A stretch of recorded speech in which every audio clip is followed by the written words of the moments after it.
At this time, I would like to call the Lee County Board of Education regular board meeting on June 16, 2019 to order. At this time, I would like to have a moment of silence.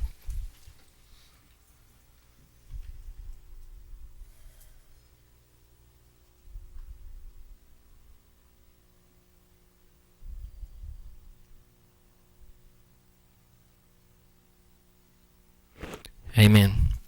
At this time, if you'll please rise and join me in the Pledge of Allegiance. I pledge allegiance to the flag of the United States of America and to the republic for which it stands, one nation, under God, indivisible, with liberty and justice for all.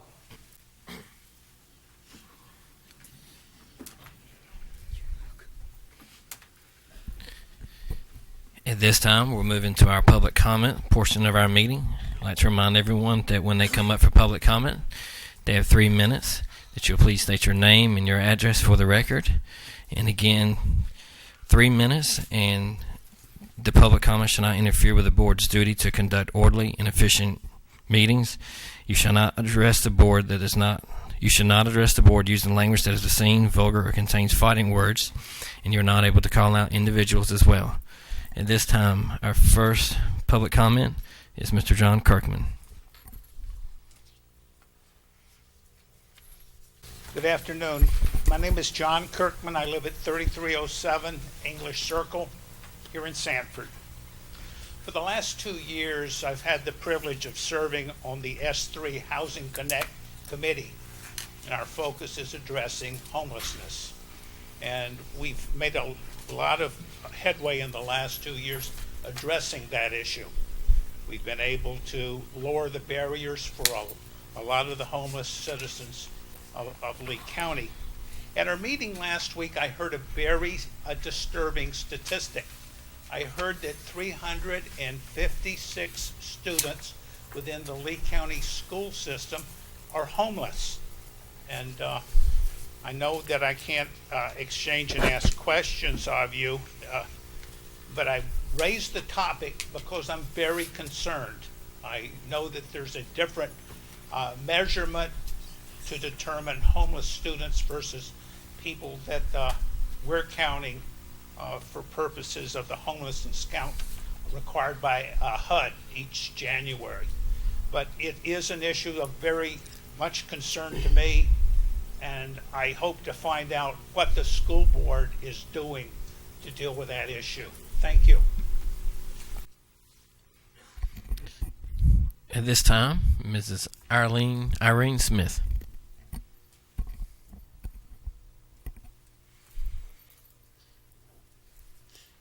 Good evening. My name is Irene Smith. I live in Sanford at 547 West Weatherspoon Street. I am by nature and inclination an incorrigible community busybody, so I poke my nose into all kinds of places in our county. I meet a lot of people who were educated in the Lee County Public Schools. They own and run our businesses. They serve as our elected officials at the city, county, and state levels. They make up the bulk of the army of volunteers who do much of the heavy lifting in our community. In my own volunteer work with the Boys and Girls Clubs, the Lee County Arts Council, and the City of Sanford, I have had the privilege of working with both teachers and students at all levels of the school system. I can tell you that the level of instruction and the caliber of our graduates will make anyone who is looking proud. It is exasperating that a small but persistent chorus of people in this community cannot see what seems perfectly clear to me, that the Lee County Public Schools are doing praiseworthy work in spite of the many obstacles our public school system has to overcome. The character assassination aimed at Dr. Bryan is not based on any identifiable facts. It is designed to misinform the electorate and cloud the real issues as we move toward the next election. Extravagant accusations about the finances and budget of the school system do not hold up even under the most casual scrutiny. We have people in this community who need to go back to school and learn the difference between fact and fiction. I am here tonight to promise you that I will be one of the many people who will be working hard on the behalf of the Lee County Public School System to set the record straight and stamp out the lies and misrepresentations wherever we encounter them. You can count on me. Thank you. At this time, I'd like to call Miss Linda Smith. Good evening. I am Linda Smith, and I reside at 1501 Windmill Drive. My career has been in education as a teacher, administrator, and as a Board of Education member. One of the things I valued as a member of the Lee County Board of Education was the procedural steps the 7 of us took to solve difficult problems that could adversely affect the school system. As current board members, you too have tackled some difficult problems, with the latest being an unfavorable audit. Yes, the audit findings pointed out the overspending from the general fund in violation of state laws. Yes, the audit findings pointed out the overspending in the Exceptional Children's Department. Yes, the audit highlighted the legal fees paid to the law firm. These 3 findings were unacceptable. Here's what I have found out. First, Dr. Andy Bryan's acknowledgement that these things were on him and he would make sure that it would not happen again. Second, Chairman Patrick Kelly acknowledged the board's concerns and affirmed a corrective action plan was passed by the board that would prevent such issues from occurring in the future.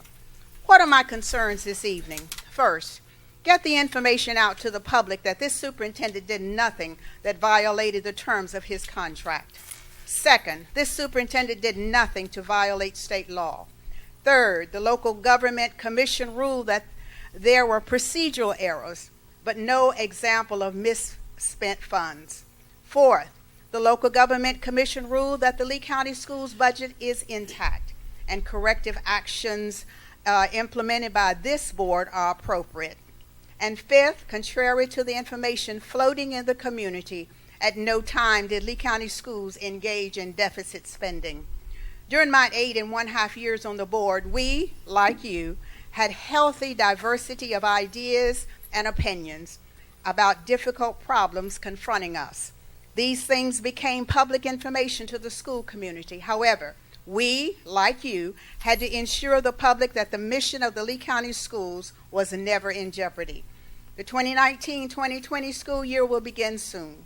Please inundate this community with the innovative curricular programs being implemented by this school system that ensures that our children will be competitive on the world stage. Some don't know about our National Foundation Academy for Engineering, Finance, Hospitality, and Tourism. Flood the community with information that the graduation philosophy for the Lee County Schools is that our children are afforded more than a diploma, but certificates to give them a leg up in the workforce. During my tenure on the board, Dr. Bryan was committed to educational excellence. I believe that his commitment remains. During my tenure on the board, Dr. Bryan made his goal to gain Dr. community Smith. support Dr. by Smith. instituting That's- innovative community programs. That's time. Thank you, Dr. Smith. Thank you.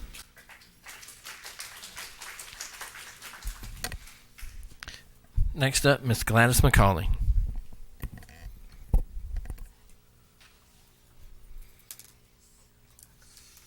My name is Gladys McAuley, and I live at 2100 Eafton Lane.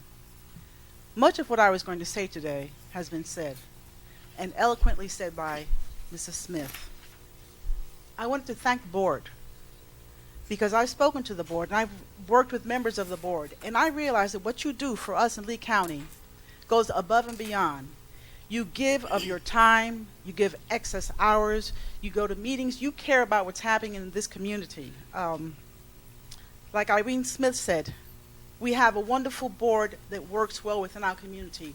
Yes, there are some that would like to throw stones at you, but if they truly look at what you have done and accomplished in this community, it is exceptionally something to be proud of here in Lee County.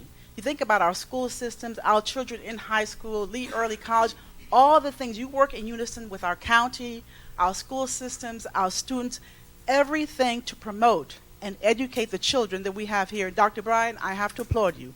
I have been to several functions where you have gone before us and people and the community and told us about what's going on in the school, the programs that you have got running, the things that you're doing to elevate our children, the things that you're doing to promote an education, to give them a better and richer education than they normally would have. So I applaud you tremendously. I hate the fact that we have those that want to continue throwing stones when so much good is happening and taking place.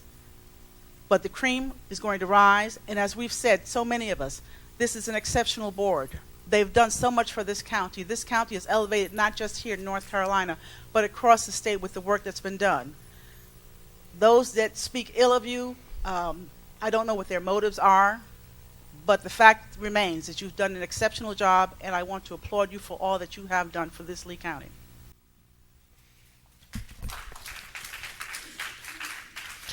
Next up, Mr. Mark Coggins.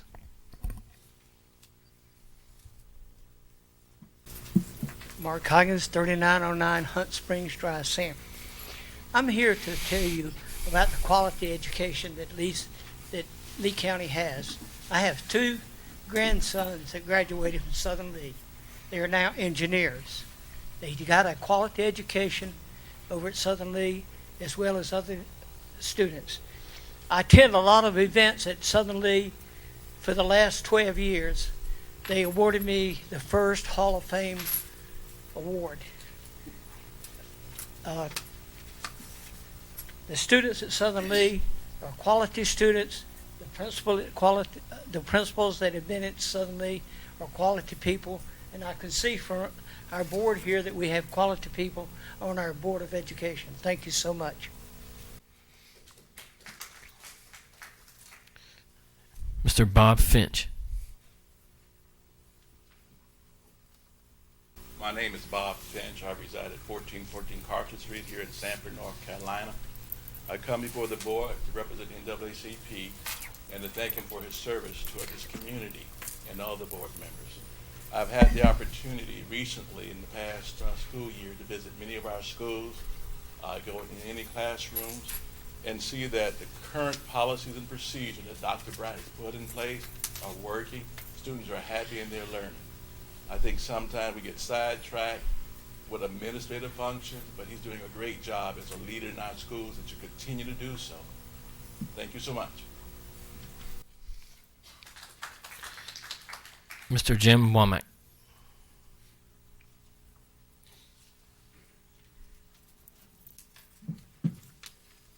My name is Jim Womack. I live at 1615 Boone Trail Road here in Sanford, North Carolina.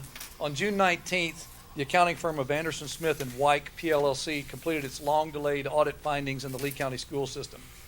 In its report to the school board members, it outlines 4 material weaknesses and 1 significant deficiency in the financial management of the school system for the year ended June 30th, 2018. This report identifies at least 1 repeat finding from the year prior, which corrective action was inadequate to resolve the material weakness. Most school systems in the state of North Carolina practice sound accounting and financial management procedures and receive glowing annual reviews from their auditors. Lee County is not so fortunate. For 2 years in a row, the audit report has been delayed and suppressed by the superintendent and the school board's finance committee to prevent public knowledge of the system's many financial violations of local policy and state law. The report clearly demonstrates violations of the state school board and fiscal control act, state law, violations that could be punishable by fines and perhaps even criminal penalties should willful misconduct be proved. The auditor verifies that Superintendent Annie Bryan entered into a continuous, open-ended verbal agreement with a law firm to perform services for the Lee County school system that board members had not approved through a pre-audit process. The school board was generally unaware of those expenses on the underlying lawsuit against the school system until the end of the audited period. Under state law, Dr. Bryan could be held personally liable and responsible for those expenses. Noted among the findings was a severe decline in fund balance within the county school system. The auditor reports that the total fund balance at year's end, June 30th, 2018, a year ago, had declined to under $400,000. That low fund balance is a serious violation of the local government commission's recommended policy for maintaining a balance of at least 8% of annual revenues. This is a repeat violation from a year ago. Clearly, the Superintendent and Finance Committee failed to ensure corrective action was taken a year ago when it was required to prevent future recurrence. Another alarming situation or citation in the auditor's report is the fact that unassigned fund balance in the schools had dropped from around $2.5 million in 2015 to a negative $300,000 at the end of June 2018. Now that looks like financial paperwork. Well, the truth is that's a decline of $2.8 million over a 3-year period. That's a serious decline that puts us well underneath the local government commission's recommended levels. There must be accountability for these many problems. The Lee County Board of Commissioners should order a full performance audit of our school system, as we did back when I was a county commissioner. A new school board finance committee should be appointed to oversee future school accounting and financial management. And finally, an independent legal review of school financial and contract management ought to be accomplished to determine which, if any, violations of state law have occurred. Folks, this is not throwing stones. This is making a public statement about serious financial problems within the school system that need to be remedied. Thank you. Mr. Brenda Johnson.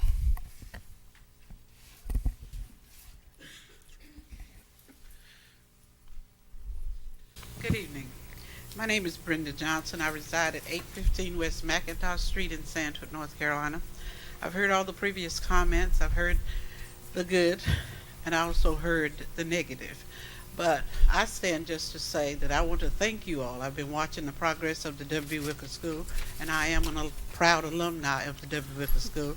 I want to thank you for the work that's being done there and the things that appear to me to be going in the right direction.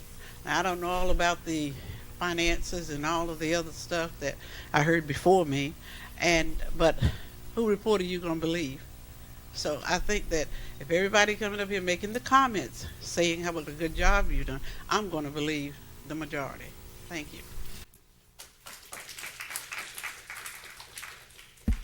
Ms. Lisa Reagan.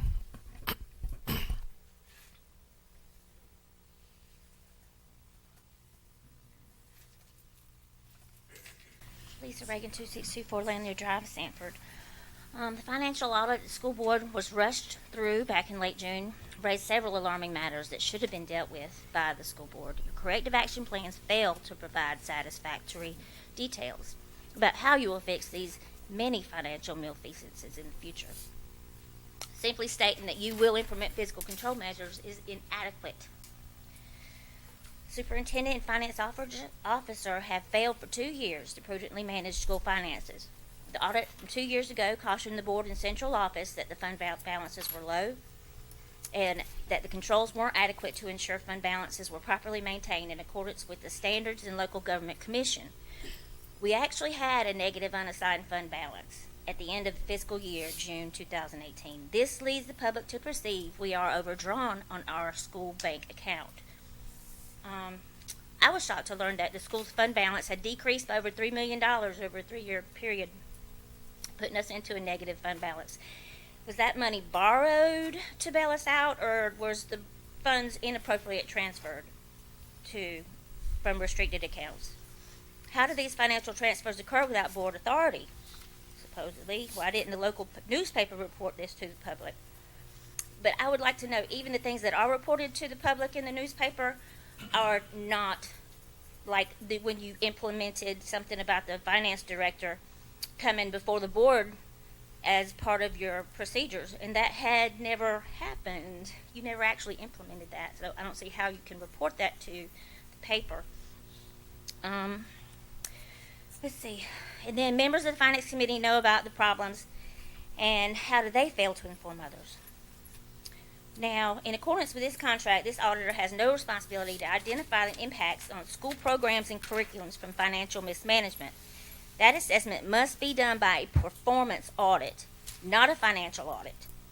I most strongly recommend the board hire a qualified firm to do a forensic performance audit to ascertain all the fiscal inadequacies that plague our central office. Without a performance audit, we may never know for sure what you're doing wrong.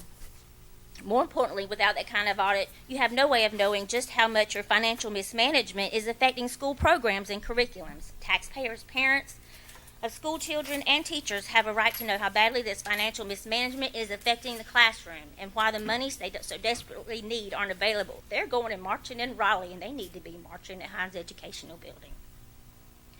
The last 2 audits indicate we are repeatedly failing to manage school finances to a reasonable standard. I don't know of another school system in the state with this kind of audit report 2 years in a row where the superintendent and or finance officer didn't retire or resign or was removed for cause. The future of our school system depends on quick implementation of corrective action, competent leadership. Ms. Reagan, time. Thank you. At this time, that concludes our public comments. Moving right along to our vision, Lee County Schools. Lee County Schools, in partnership with the community, will provide challenging learning experiences for students in a safe and supportive environment. We are committed to academic excellence, technological innovations, social responsibility, and lifelong learning. Our success will be demonstrated by the achievement of our students and their positive participation in society. Thank you, Dr. Coble. For our Code of Ethics for school board members. The board recognizes that collectively and individually, all members of the board must adhere to an accepted code of ethics in order to improve public education. Members of the Lee County Board of Education should avoid conflicts of interest and appearance of conflicts of interest as we handle the work of the board, avoid the solicitation and or acceptance of gifts in return for advice or assistance on matters concerning the operation of the business of the board, avoid the misuse of public funds, avoid misrepresentation or falsification of facts, and avoid making confidential information public. The board accepts the Code of Ethics established by the North Carolina School Boards Association. Thank you, Board Member Ms. Hilliard. Moving right along, I will now entertain a motion for the approval of the agenda. Mr. Chairman, I move that we approve the agenda for July 16th, 2019. Is there a second? Second. All in favor of the agenda as presented, signify by saying aye. Aye. All those opposed, like sign. Our agenda is approved.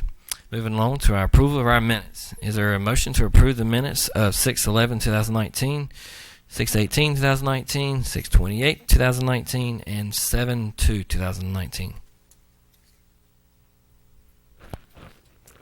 I make a motion to approve the minutes as stated. Is there a second? Second. All in favor of our approving our minutes as presented, signify by saying aye. Aye. All those, excuse me. All those against? Good. Okay. Moving right along to our announcements and non-reports. At this time, I would like to call forward Mr. Dale Smith to present our audit to the board. Mr. Smith is going to present audit and will entertain questions from the board once he is completed. Good evening, board members. Dr. Bryan, hope all of you are doing well today. All of you should have received, I know you received an electronic copy of the audit report that I sent you, and did everyone receive a hard copy also? Can you move the mic, please? Yeah. Okay. All right, we'll be looking at just a few pages out of the report this evening. And as Mr. Kelly mentioned, I do encourage y'all to ask questions, but let's wait until the end of the presentation to ask questions, and I'll give you a chance then to ask any questions you like. If everyone would, let's turn to page 12 of the report, and we'll look at the district's general fund balance as of June 30, 2018.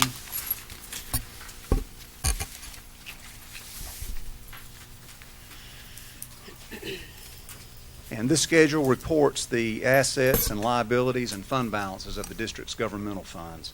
It basically includes all of the district's finances except the child nutrition program, and we'll look at that on a separate page after we look at this one. We'll be focusing on the first column, which is the general fund, and at the top you can see assets totaled $3,071,524, and that included cash of $2,392,099 at June 30th, 2018. In the middle of the page, the district had liabilities at June 30th, 2018 of $2,699,937. And your assets minus liabilities equals fund balance as of June 30th, 2018 which is the next to last number that you see in that first column of $371,587. And this represents a decrease of $579,000 from the amount of fund balance that was reported in the prior year. And as I've discussed already with most of you, the district incurred significant EC program-related legal costs and cost overages in contracted services for EC children that contributed to this decrease. And we issued a separate letter to you indicating that we feel fund balance is very low for a district this size. And we recommended in that letter that immediate steps be taken to increase fund balance to a more adequate level. And in talking with management, it was indicated to us that preliminary results for the 18-19 year are showing an improvement in the fund balance situation. So hopefully the June 30, 2019 audit will be able to confirm that. Okay, if you would, let's turn over to page 60, and we'll look at the child nutrition program.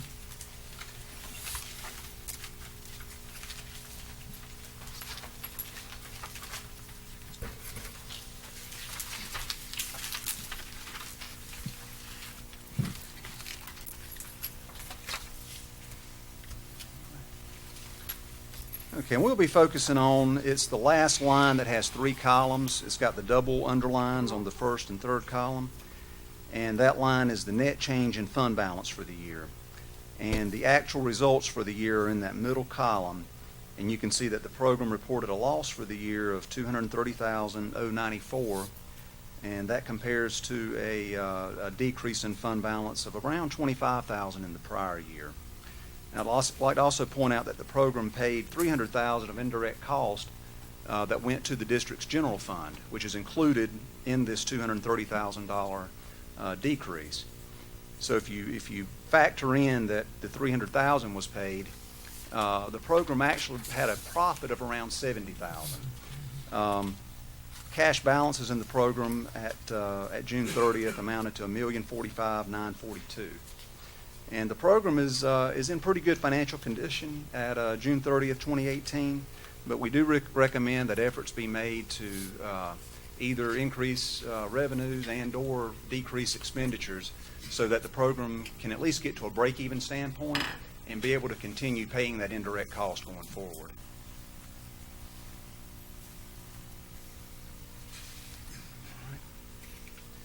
Now, a significant portion of the audit is related to testing the board's internal controls and compliance with various state and federal laws and regulations, primarily pertaining to the state and federal grant funding received by the district. And starting on page 68 is the schedule of findings and question costs related to our compliance and internal control testing. So if everyone would turn over to page 68, actually page 69 is where we're going to start. And there are 5 findings reported on pages 69 through 74. Now, none of the findings reported were considered to be of a fraudulent nature or indicative of fraud.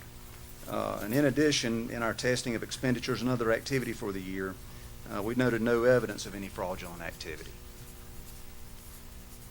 And every board member has had an opportunity to meet with me and go over the findings, and I've also talked to several of you on the phone about these findings. And I do plan to go over each finding again this evening just to be sure that everyone is clear on what each finding is, and hopefully I can address any questions you have at the end of my presentation. All right, on page 69 you've got finding 18-01. And this finding comprehensively summarizes various violations of the School Budget and Fiscal Control Act noted during the audit. And most all of these violations were directly related to the EC program issues mentioned earlier that led to the decline in the district's general fund balance for the year. Violations in this finding include budget amendments were not prepared and approved by the board in a timely manner. Budgets in the general ledger did not agree with the amended budget resolution, and the EC program incurred expenditures in excess of approved contracts for services provided to children. Invoices for various EC services were received by the district in late June 2018 after the services had already been provided to the students. The invoices exceeded the total approved contracts for these services. Management amended contracts in late June to authorize increases for these expenditures. Since these approvals were done after the expenditures were already incurred, this results in a violation of the state pre-audit requirements. Our recommendations pertaining to these violations are that the budget process be monitored more closely by management and the board, and that controls and procedures should be established to ensure that no obligation is incurred by the district unless the amended budget includes an unencumbered available balance. Okay, and finding 1802 starts on page 71. There in the middle of the page. And this finding primarily relates to a state bank reconciliation issue that has left the district trying to collect $144,000 from what management believes is a zero-out error made by the Department of Public Instruction. Until this year, the district never had an issue with DPI in their monthly zero-out process. Therefore, management had not traditionally looked at the monthly zero-out until the year-end closeout process. Our recommendation pertaining to this finding is that management implement controls to ensure that the state zero-out is factored into the monthly bank reconciliation process. Okay, finding 1803 is on page 72. And this finding pertains to Board Policy 6420, 8720, covering contracts with the Board. This policy states that any contract involving expenditures in excess of $90,000 must be reviewed by the Board Attorney and approved in advance by the Board. The district was involved in several EC-related lawsuits during the year, which led the superintendent to contract with a law firm specializing in these type cases. Expenditures to this firm totaled over $700,000 for the year and were incurred under a non-written verbal arrangement. This arrangement was not approved in advance by the Board, which appears to be in violation of Board policy. Our recommendation pertaining to this finding is that the Board implement controls and procedures to ensure that Policy Code 6420/8720 is properly adhered to in accordance with the expectations of the Board. All right, finding 1804 is on page 73. And this is a state public school fund compliance finding pertaining to the overexpenditure of state PRC 032 dollar allotments. As mentioned in finding 1801, the EC program incurred expenditures in excess of approved contracts. These excess expenditures resulted in $385,525 of allotment overdrafts in PRC 032, which had to be repaid from local funds. Our recommendation pertaining to this finding is that controls be implemented to minimize allotment overdrafts, which goes back to management and the Board needing to more closely monitor the budget process. And finding 1805, starting at the bottom of page 73. This is basically a repeat of what was already discussed in findings 1801 and 1804 pertaining to the EC program, incurring expenditures in excess of approved contracts for services provided to children. We're required to specifically report this violation of the School Budget and Fiscal Control Act as a separate finding for state compliance audit purposes.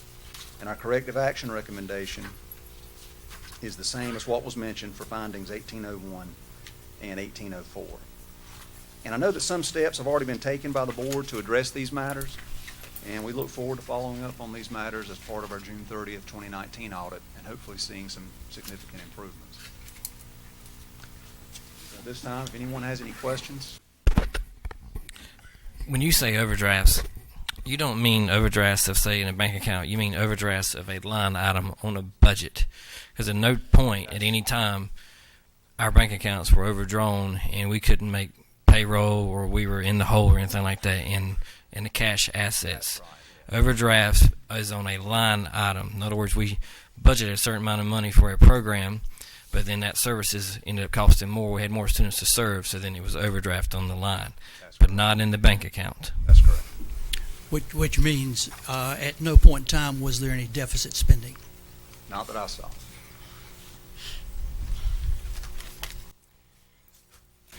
I have a question. Okay. It's interesting, the verbiage that's used often that says it appears to be for the children or the EC department. I would just like the facts. It says, you said until this year, not traditionally, they didn't check the monthly balance. Is that not something that is required to be done, to go over those records every single month? You had made a point to say that in our third extension for the audit. That's required. That's just good physical practice, but it's also something that is in our policies.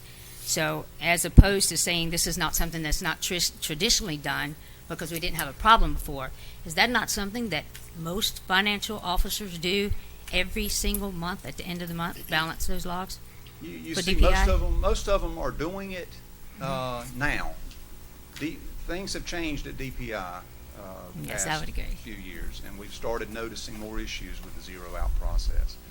Up until last year, year before, I don't know that we ever had an issue with a district in their zero-out process. Do you know for certain that we actually have an issue right now as far as the $144,000 that allegedly the school is going to be paid back because DPI gives a different version as our auditor? Do you have any evidence that What that's I was something that provided and looked at, it Yes, sir. looks as though that DPI took too much, but I've not just dug into that. Yes, sir. But just basically, it does look like they took too much. Okay. So in other words, the state DPI owes us $144,000 Just from the surface. from the surface. But again, I don't render any kind of opinion on that, but just based on the information I looked at, it did appear that way. Could you tell me where you got your information to look at from, sir? The finance officer. Oh, it's from the finance Oh, it's from officer? our finance. Oh, okay. So have you seen anything from DPI from their end? No.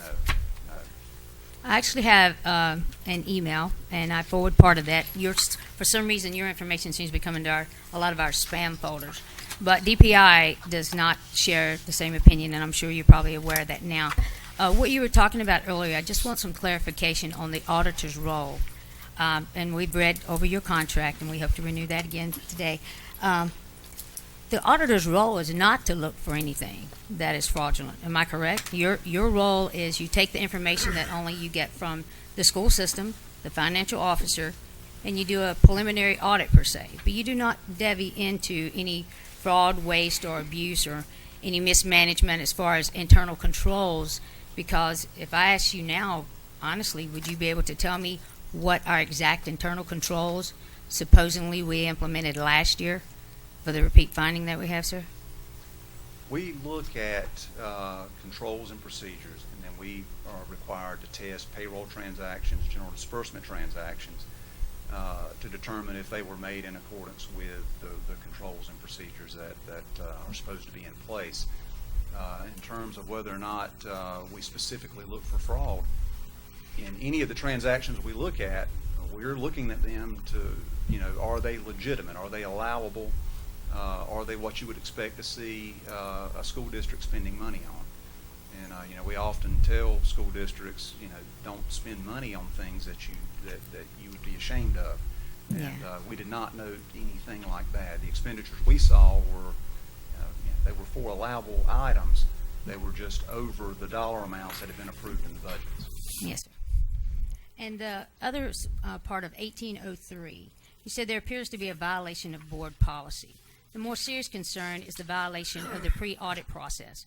We actually have a school board attorney, and I feel like this may have been just possibly glossed over a little bit. It's an open-ended verbal agreement that went on for a year and a half with a lawsuit that the board knew nothing about until a grandmother came up and spoke to the board. That being said, is that not, yes or no fact, is that not a violation of the pre-audit process, hiring an attorney under an open verbal agreement without any board approval?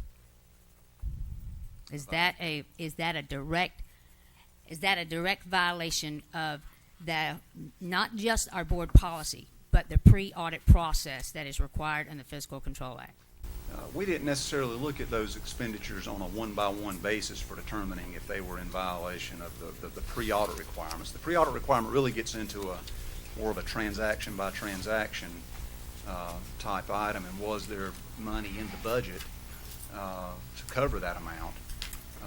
I'd have to go back. But that does fall under the state law, am I correct? Pre-audit requirements do. Yes, sir.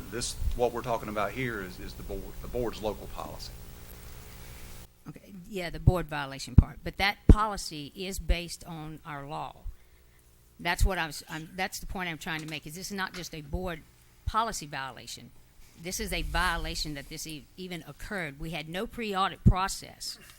Is that something that had to be reported to the state? Are you referring to the 90,000? $722,000 for the year, and a continuous open-ended agreement. An open-ended verbal agreement. An agreement is an agreement.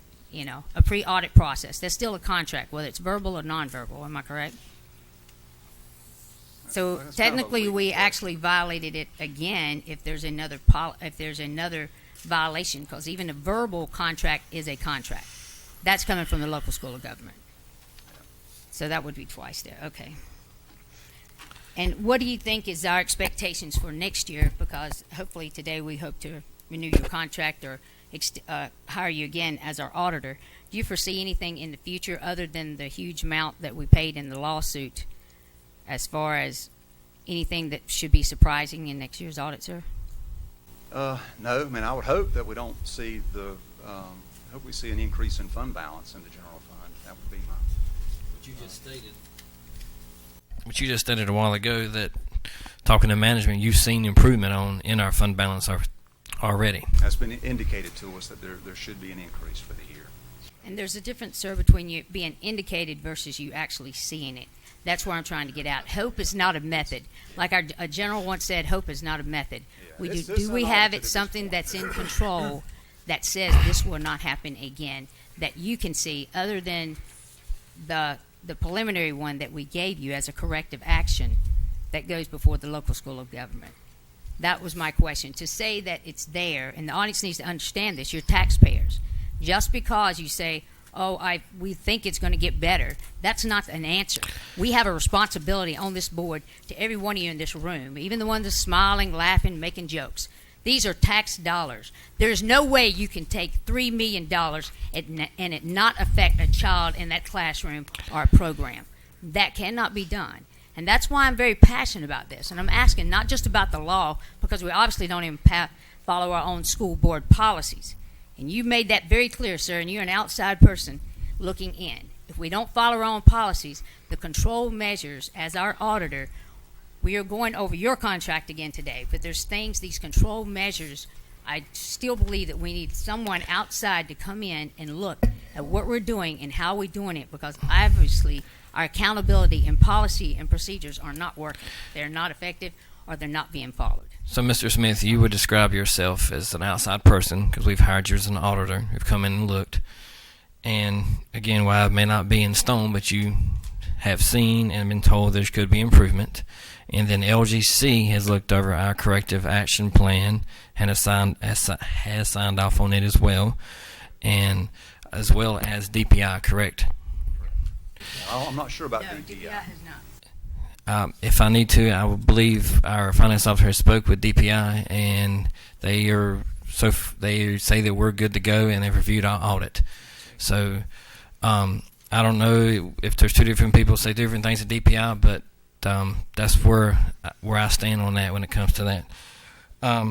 So basically, it comes down to when you set a budget, we put a certain number of line item, and sometimes that cost of that program or the cost of that school may need more money than we set aside. So we all have to adjust our budgets, and sometimes that adjusting happens in our fund balance because we have to provide services by law, especially when it comes to our exceptional children. Is that a correct assumption? That's right.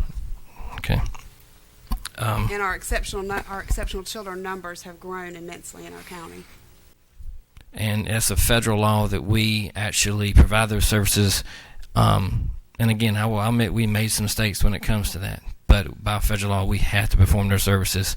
And as you stated before, the issues that you found in this audit centered around EC.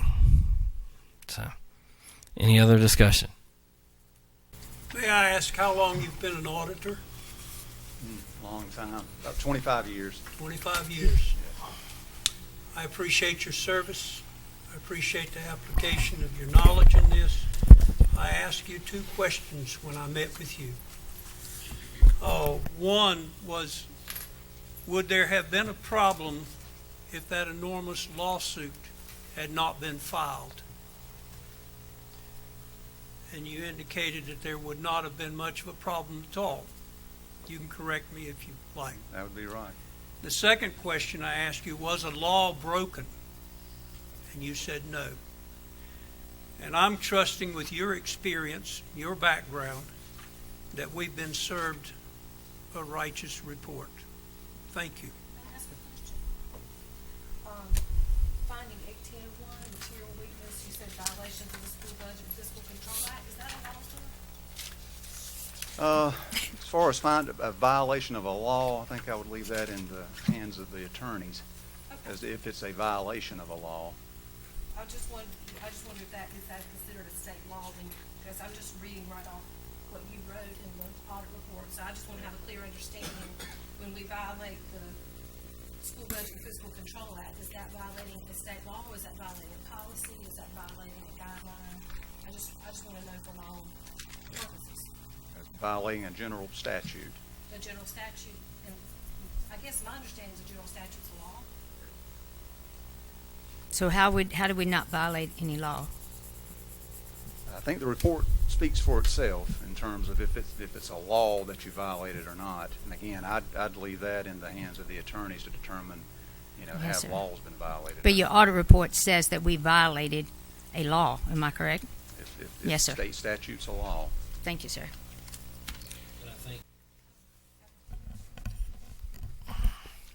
But no criminal law. There was no person had any willful intent, no fraudulent, no criminal law. So something may have been violated, but it was not in a criminal manner. We all make mistakes on our checkbooks and balances and different stuff. So it's not that someone sat together in a back room and decided to formulate a way to take some money away from EC kids. Actually, the whole process was trying to find more money for EC and try to provide services for our exceptional children. So I have a question.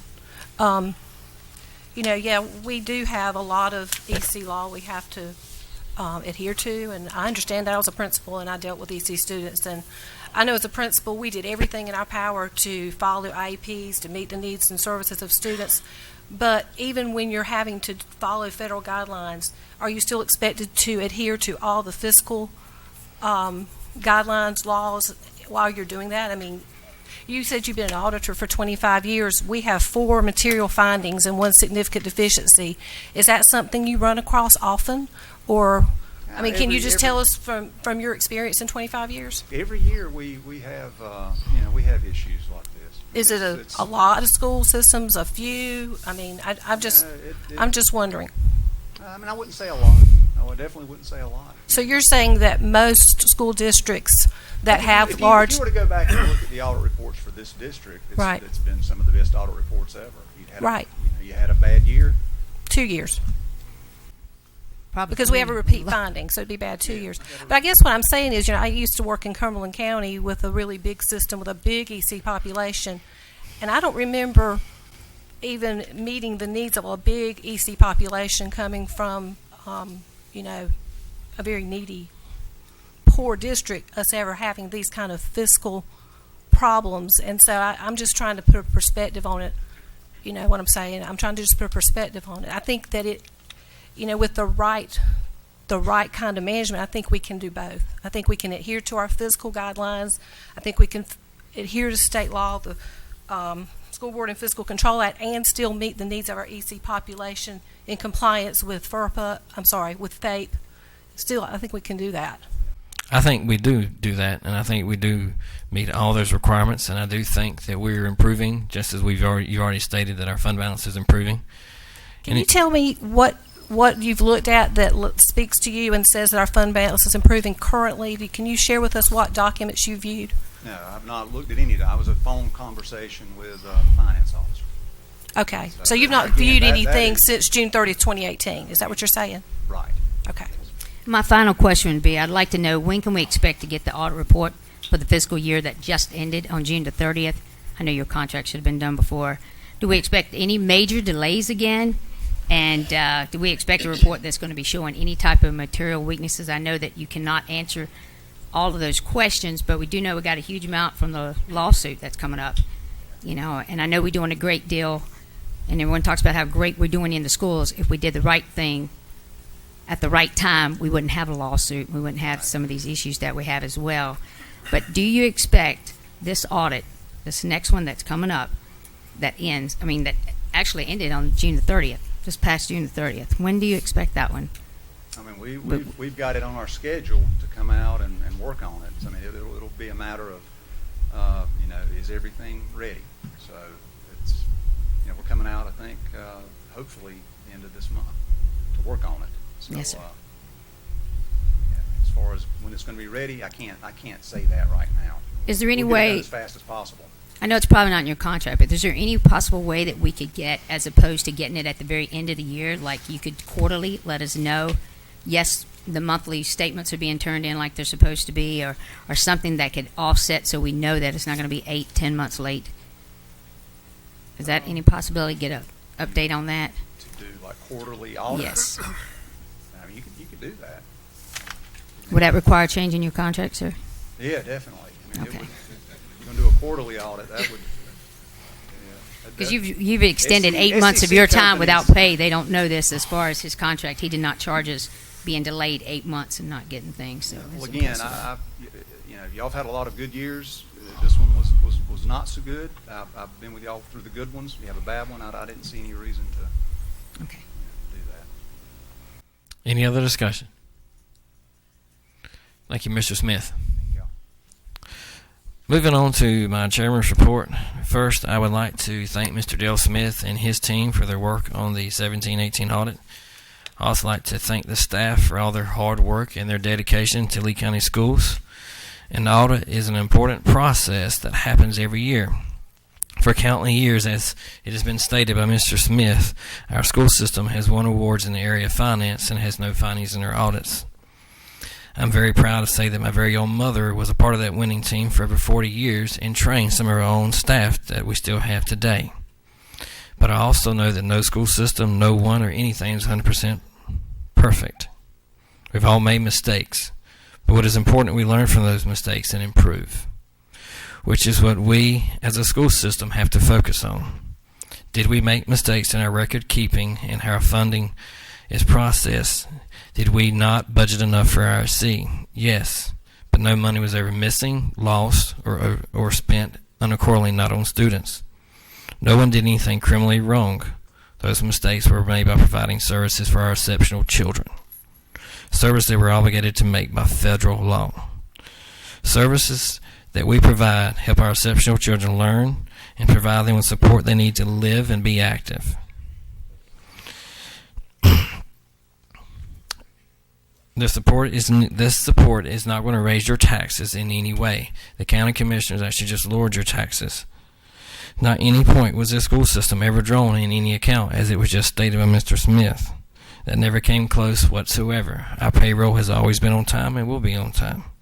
There are two other school systems who are not very far away from us having to make a tough decision as we speak.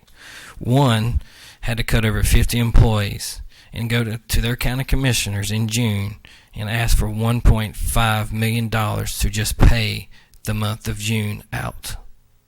Another school system was short $1.5 million and had to ask their county commissioners to finish their school year out. Another just had a meeting this past week having to decide which schools they were going to close so they could stay afloat. But here in Lee County, we're focused on exceptional children and making sure that we do what's best for Lee County. And that's what Lee County wants. That we focus on what is important to us, and that's our future. And that's that the future is Lee County children. Tomorrow is the first day of school for Tramway. I can't wait for them to get on the school bus tomorrow morning and start another year journey of education. Just like I can't wait for W. Wickert to open either. With those two things occurring very soon, I will believe and say that wholeheartedly that I support Lee County Schools and what we're doing now. Do we have mistakes? Absolutely. Am I perfect? No. No one in this room is perfect, but we do the best we can. And if you don't believe that these members of this board do the best we can, then I don't know how else to prove it to you. Thank you for my chairman's report. Thank you, Mr. Chair. At this time, I have a brief report Accountability update. As I mentioned at our last board meeting, our math scores have been delayed a little bit with the state with test scores. We actually had 2 of our teachers who participated in a session this past week with Department of Public Instruction regarding setting new cut scores for math. That process will play out into August with Department of Public Education and also with State Board of Education. So we'll be getting information back on that. Likewise, we've also started our transition with the state to iStation. Some of you probably have read or seen some about that. We are in the process of working with Department of Public Instruction, identifying our people who will be involved in that transition, and working to make sure that that reading is transitioned appropriately to make sure we comply with the expectations from Department of Public Instruction. Mr. Chairman, that concludes my report. Thank you, Dr. Bryan. Moving along to our committee reports. For Curriculum and Instruction, Dr. Stephen Coble. Mr. Chairman, we have not had a CNI meeting. The next scheduled CNI meeting will be September the 25th over at Southern Lee High School. I did want to add one thing, though, as a board member. I observed some things at the last time I went to get my eyes checked. Went down to Southern Pines. I watched 2 young people. One was an optometrist assistant who was certified, very fluent with her keyboard, very fluent with everything that she was required to do with my report. The other one was behind the desk taking the report, and I like talking to young people. Both of them were products of Lee County Schools. Both of them had come through the guidance programs. Both of them had answered for the accountability that's demanded. And I'd like to do a little shout out tonight for Rob Dietrich, Gary Hart, and Jeanette Presley for doing their job and others doing it with them. That concludes my report, Mr. Chairman. Thank you, Dr. Coble. For Facilities and Technology, Dr. Lynn Smith. Thank you, Mr. Chairman. The Facilities and Technology Committee met on June the 20th. The first item on our business was a Sharp Business Systems copier contract. This is the company who provides copying machines in all of our schools and in the central office. It was a consensus of the committee to approve the Sharp Business amended copier contract. And actually, Sharp wanted to extend their contract from 3 years to 4 years so they could amortize their machines over a longer period, saving us considerable amount of money, and that is on your consent agenda. The second item was a rooftop antenna agreement with Open Broadband. It seems the city wants to provide open broadband internet service to all the downtown areas, the open areas, and they want to put one of those devices on top of the central office. And it was a consensus of the committee to approve the rooftop antenna agreement with Open Broadband. That also is on your consent agenda. We had a brief discussion. There are 2 pieces of property on Bragg Street that face the State Employees Credit Union that are now on the market and for sale. Chris McNeil reported on those 2 lots. They're for sale for $250,000 each, and we didn't feel like that would be in the best interest of the school system to be involved in that at all. And then we had a brief report on the W.B. Wicker Elementary School that is still on time. That concludes my report, and our next meeting will be on Tuesday, August the 27th at 4 p.m. in the second floor of the conference room. Thank you, Dr. Smith. For your finance report. The Finance Committee also met on June the 20th.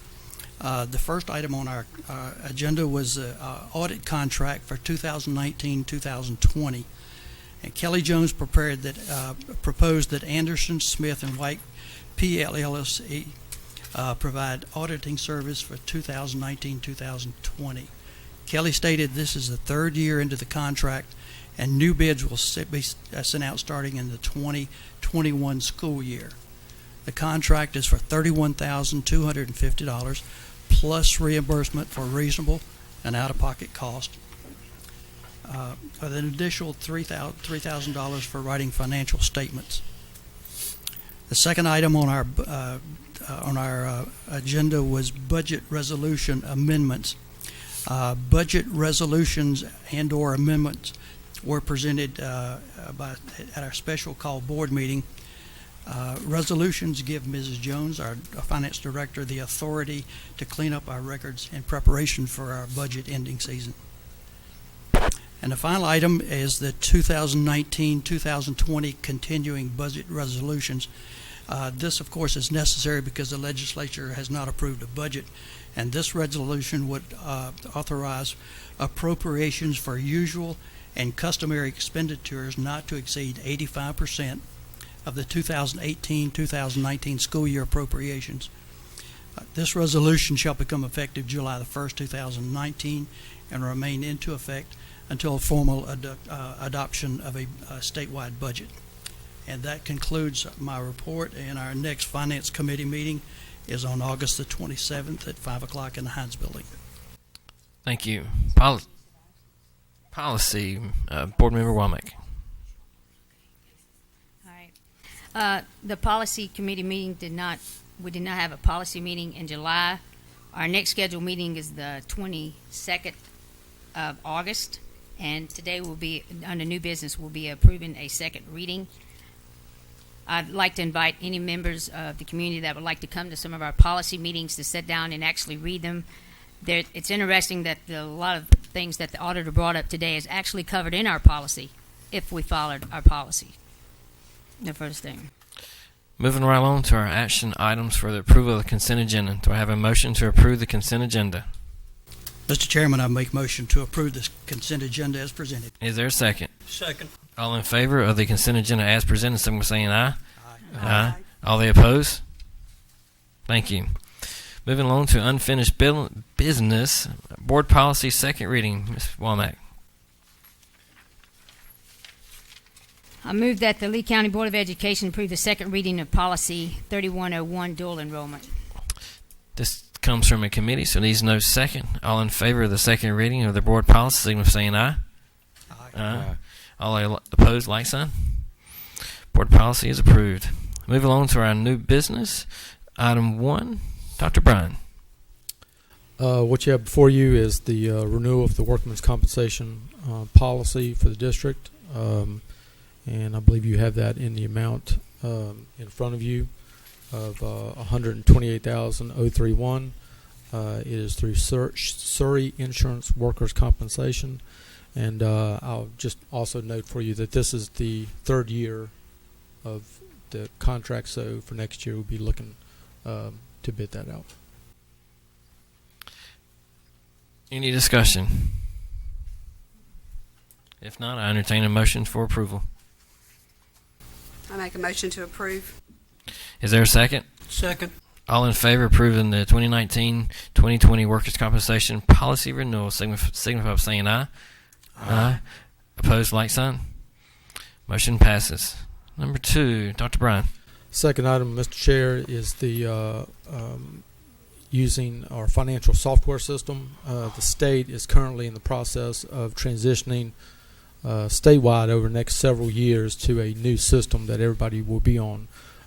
However, as this happens, there will be lots of districts who will need to sort of transition this to allow time and training for everybody. We are recommending using the system that's before you, which is at the same cost that we're doing right now, about $39,000. The state is picking up the additional funding for that as people transition. Our hope is to have this transition within 3 years so that we're on the same system with the state as the state makes major upgrades to their system. Any discussion?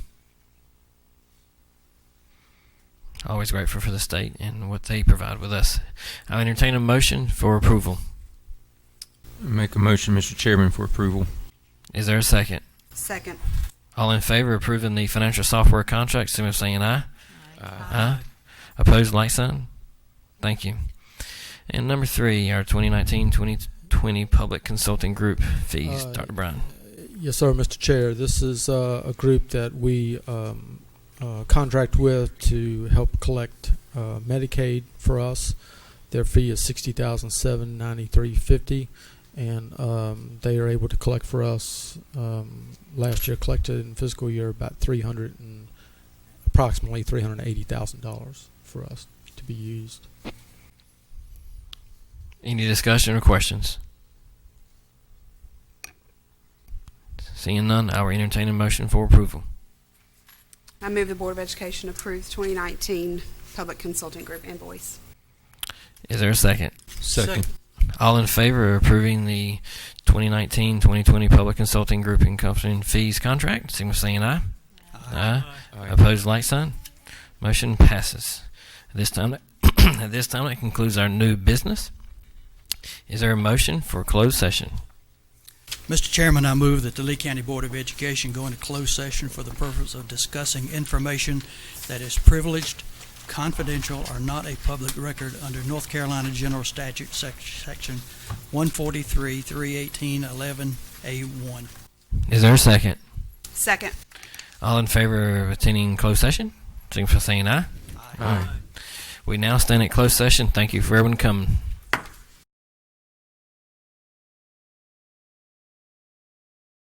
Do I have a motion to return to open session? So moved. Is there a second? Second. Motion to return to open session, signify by saying aye. Aye. Like sign opposed. All right, we're now standing back in open session. Moving along to our personnel for new business. I move that the Lee County Board of Education approve the 1-year contracts for teachers. Is there a second? Second. All in favor of approving our personnel report of 1-year contract, signify by saying aye. Aye. Opposed, like sign. All right. More personnel. Mr. Chairman, I move that the Lee County Board of Education approve the Human Resources Report. Is there a second? I second. All in favor of approving the Lee County personnel reports, signify by saying aye. Aye. All opposed, like sign. Thank you. At this time, I will entertain a motion to adjourn. Mr. Chair, I make a motion to adjourn. Is there a second? Second. All in favor of adjournment, signify by saying aye. Aye. Thank you, and we stand adjourned.